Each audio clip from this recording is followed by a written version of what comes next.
Y de nuevo esos diálogos que parece que, bueno, el Señor habla de una cosa y ellos hablan de otra, porque no entienden solamente lo inmediato. Cuando el Señor dice, estaré entre vosotros un tiempo, luego me iré al que me ha enviado, me buscaréis y no me encontraréis, porque donde yo estoy, vosotros no podéis venir. Y los judíos se decían, ¿pero dónde va a ir? Que nosotros no podemos ir. Es que se va a ir entre los griegos, a enseñarles a los griegos. ¿Qué significan estas palabras? Y él insiste, me buscaréis y no me encontraréis. Donde yo estoy, vosotros no podéis venir.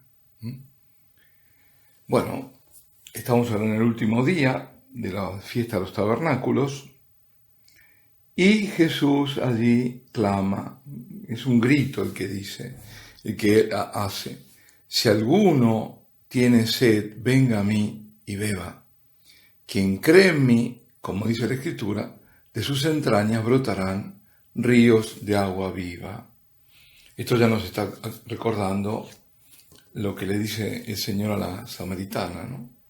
Si tú supieras quién te pide de beber, tú misma le pedirías a él. Y es el que te va a dar el agua viva que brota para la vida eterna. De aquel, ¿no? Es decir, es el Espíritu Santo que va a dar. Hay que explicar un poquito esto, ¿no? ¿Por qué habla del agua? ¿Por qué habla de la sed? Porque justamente en la fiesta de los tabernáculos, cada día, todos los días, el sumo sacerdote iba a la fuente de Siloé. Siloé quiere decir enviado, ¿no? Del enviado, también de nuevo, el enviado, ¿no? La fuente se llama Siloé. Y con una cáliz, una copa de oro, llevaba al templo agua. Y con esa agua rociaba el altar. ¿Por qué lo hacía? Recordando en el desierto la roca que manaba, que cuando Dios le da agua, que estaban sedientos, no tenían nada, y toca Moisés la roca y empieza a manar agua. Es decir, por eso hacía ese gesto cultual, ¿no? Del culto. Y con eso estaba pidiendo al mismo tiempo, es decir, por un lado era la parte de recordar, el memorial, como repetía, como digo, ¿no? Como decía antes, constantemente en el judaísmo está hacer memoria. Por ejemplo, ahora con el tema del holocausto, constantemente, o lo que ellos llaman la Shoah, ¿no? Bueno, también con esto, los prodigios, lo que ha hecho Dios, pero al mismo tiempo para pedir. De nuevo, la Iglesia Católica tiene lo mismo. Lo que pasa es que nos perdemos en el culto, en el rito, sin ir al significado. Y además porque, bueno, no se lo hace como se debería, seguramente. Bueno, entonces, digo, además de recordar eso, pedía a Dios abundantes lluvias. Y cantaban un texto de Isaías, que era el que anunciaba la venida del Salvador. Por eso también lo de Siloé, el enviado, la venida del Salvador, y también la efusión de dones celestiales. Y Jesús ahí, entonces con esas palabras está declarando, este es el tiempo. Si alguno tiene sed, venga a mí y beba. Por eso tiene todo esto un sentido que si no lo quitamos del contexto, no lo entendemos. Se nos queda con palabras aisladas. Y dice, explica el mismo San Juan, el evangelista, que con esto del agua viva se refería al Espíritu que iban a recibir los que creyeran en él. Pues todavía no había sido dado el Espíritu, ya que Jesús aún no había sido glorificado. Es decir, el Espíritu cuando vendrá en Pentecostés. El Espíritu, por eso el Señor dice, es necesario que yo me marche, eso lo veremos en San Juan más adelante, para que venga lo otro, para que venga el Paráclito. Si yo no me voy, no vendrá Él. Entonces, Él tiene que ir y desde el Padre envía al Espíritu Santo a su iglesia. Y ahí es lo que recibimos nosotros, el Espíritu Santo, ¿cuándo? En el bautismo. Ahí. Es esa agua viva, esos ríos de agua viva. Bueno, ahí de nuevo, ¿no? Los distintos pareceres, bueno, este es el Mesías, este no es el Mesías, este no puede ser el Mesías porque no puede venir de Galilea, lo de siempre. Y vuelven los alguaciles a los príncipes, los sacerdotes, a los fariseos, Y dice, claro, ¿por qué no lo trajeron? ¿Por qué no lo han traído? Y estos dicen, jamás habló así hombre alguno. Estaban impactados, es decir, nunca habían escuchado lo que es Jesús, porque Jesús habla con autoridad, no son meras palabras. Y la autoridad que le viene de Dios y de ser Dios, por supuesto. Y además refrendada con las obras que hacía. Pero eran ciegos. Es decir, los dirigentes del pueblo eran ciegos. Los alguaciles se habían dado cuenta. Y estos ya se enojan, claro, ¿qué sabéis vosotros? También os ha engañado. ¿Acaso alguien de las autoridades o de los fariseos ha creído en él, en el criterio de autoridad? Nosotros no creemos en él, ¿cómo pueden ustedes creer? Si ustedes no saben nada. ¿Qué saben? Pero esta gente que desconoce la ley son unos malditos, dice. Pero aquí reaparece y tercia Nicodemo, Lo hemos dejado en el capítulo 2, y lo retomamos en el capítulo 7. Perdón, en el 3, lo hemos dejado y lo vamos a retomar en el 7. Cuando Nicodemo, que era uno, recuerda San Juan, que había ido antes a Jesús, pero era uno de ellos, de esta jerarquía, sale en cierto modo en defensa, o por lo menos defensa de la justicia. Es que nuestra ley juzga a un hombre sin haberlo oído antes y conocer lo que ha hecho. Y antes de esto, a propósito de la declaración de los alguaciles, decía San Crisóstomo, los fariseos y los escribas no sacaron provecho, dice, ni al contemplar los milagros, ni al leer las escrituras. En cambio, los enviados por las autoridades, sin estas ayudas, fueron captados por un solo discurso. No dijeron, en efecto, jamás hombre alguno ha hecho tales milagros, sino jamás habló así hombre alguno. Es lo que no se daban cuenta. Entonces, bueno, ahora Nicodemo sale en tercia, digamos, y ahí es cuando le dicen los propios, sus digamos, iguales, sus pares, también tú eres de Galilea, investiga y te darás cuenta de que ningún profeta surge de Galilea. Y se volvió cada uno a su casa. Es decir, no pudieron hacerle nada, cada uno se vuelve a su casa. Y ahora viene algo que es como un corte, ¿no? Que fue discutido, que es el capítulo 8, donde está la mujer adúltera, ¿no? Vamos a hacer un poco qué fue lo que se dijo sobre este tema.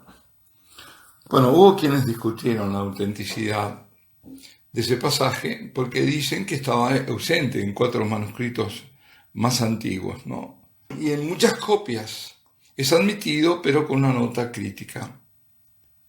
En varios no se encuentra tampoco en la traducción siria, de Curetón, el sinaítico, etc. Ninguno de los padres griegos, dice, ha tratado el incidente en sus comentarios, y entre los latinos, Tertuliano, San Cipriano de Cartago y San Hilario de Arles no parecen tener conocimiento de este segmento. Ahora, a pesar de eso, hay otros que más importantes, que son a favor de la autenticidad de este pasaje. Por empezar, la autoridad de San Jerónimo, que dice que ese incidente, que esto del episodio con la mujer adúltera, aparecía en muchos códices griegos y latinos. El testimonio sostenido hoy en día es por los códices de Canterbury y muchos otros, ¿no?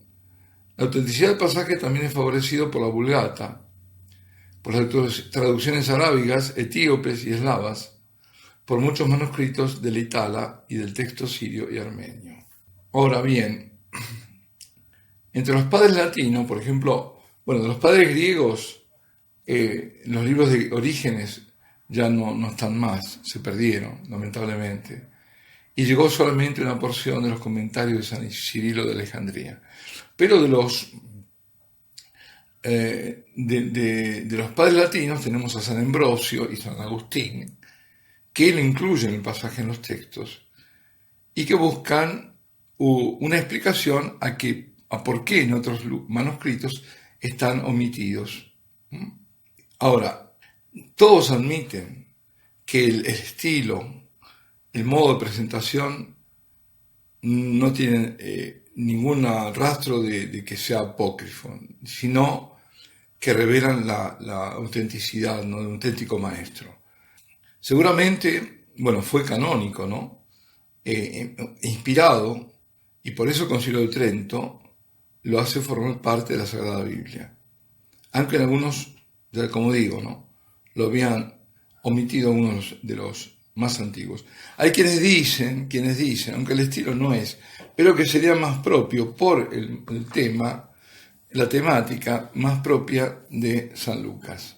Entonces, comienza diciendo este capítulo 8 que Jesús marchó al Monte de los Olivos, muy de mañana volvió de nuevo al templo y todo el pueblo acudía a él. Es decir, él se había ido, cuando todos se fueron, habíamos quedado antes que todos se iban, él se va al Monte de los Olivos. Y se queda toda la noche, evidentemente. Y recién a la mañana vuelve al templo. El Señor iba a rezar ahí. Es Isaac que se enfrenta donde estaba justamente enfrente del templo.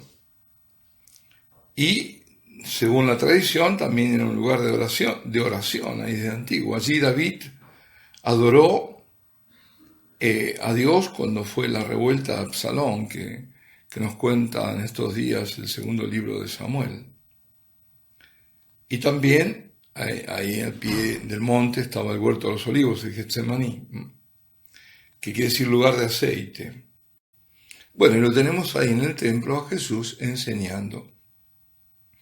Y es ahí cuando escribas y fariseos traen a esa mujer prendida en adulterio flagrante, ¿no?, y la ponen en medio. Lo quieren, claro, probar nuevamente, hacer caer. Y aunque lo conocemos, voy a leer el pasaje. Los escribas y fariseos trajeron a una mujer sorprendida en adulterio y le pusieron en medio. Maestro, le dijeron, esta mujer ha sido sorprendida en flagrante adulterio. Moisés en la ley nos mandó lapidar a mujeres así. ¿Tú qué dices? Se lo decían tentándole para tener de qué acusarle. ¿Por qué? Porque sabían que era misericordioso el Señor. Entonces lo estaban tentando. Vas a estar en contra de la ley de Moisés. Pero Jesús se agachó y se puso a escribir con el dedo en la tierra. Como ellos insistían en preguntarle, se incorporó y les dijo, el que de vosotros esté sin pecado, que tire la piedra el primero. Y agachándose otra vez, siguió escribiendo en la tierra. Al oírle empezaron a marcharse unos tras otros, comenzando por los más viejos, y quedó Jesús solo y la mujer de pie, en medio. Después, Jesús se incorporó y le dijo, mujer, ¿dónde están? ¿Ninguno te ha condenado? Ninguno, Señor, respondió ella. Le dijo Jesús, tampoco yo te condeno. Vete y a partir de ahora no peques más. Bueno, ahora, mucho se habló, se conjeturó que era lo que estaba escribiendo el Señor, que estaba escribiendo probablemente los pecados de ellos, en fin, pero son conjeturas, son nada más que conjeturas. Lo importante es que saber qué decía la ley. ¿Qué decía la ley? El Señor no dice no la lapiden, no dice. Dice, bueno, cumplan con la ley hay que apedrearla, bueno. Pero la ley que decía que los testigos oculares tenían que ser los primeros en tirar la piedra, después toda la comunidad. Pero era la obligación de aquellos que lo habían visto, que habían denunciado y que habían visto, eran los primeros que tenían que tirar la piedra. Y el Señor cambia, en cierto modo cambia la ley, cambia la prescripción, cambia lo que se estipulaba. Le dice, les está diciendo, haceos testigos de vosotros mismos. Es decir, que cada uno se mira a sí mismo. que entre en su interior y que se ponga en presencia del tribunal, de su conciencia, y ahí sí que se va a ver pecador, ¿no? Que esté libre del pecado, ¿no? Entonces, que se ejecute la ley. Sufra el castigo aquella pecadora, como dice San Agustín, pero no por mano de pecadores. Ejecútese la ley, pero no por sus transgresores. Evidentemente, el Señor da una respuesta magnífica y de paso demuestra que el juez es Él. Yo creo también, en términos de conjetura, si se puede conjeturar que estaba escribiendo algo, que el Señor en ese momento habrá dado una iluminación de conciencia de los que estaban ahí. Es decir, les habrá hecho ver qué pecadores eran. Y por eso silenciosamente se van, empezando por los más viejos, ¿no? Y el Señor no la condena, si la perdona, pero le dice algo muy importante que no tenemos que nunca que olvidar. Vete y a partir de ahora no peques más. Es decir, no es que está siendo condescendiente con el pecado, sino con la vida de esa mujer, para que pueda a partir de ahí hacer una vida de santidad. Para que todavía dentro del tiempo de su vida en la tierra pueda reparar.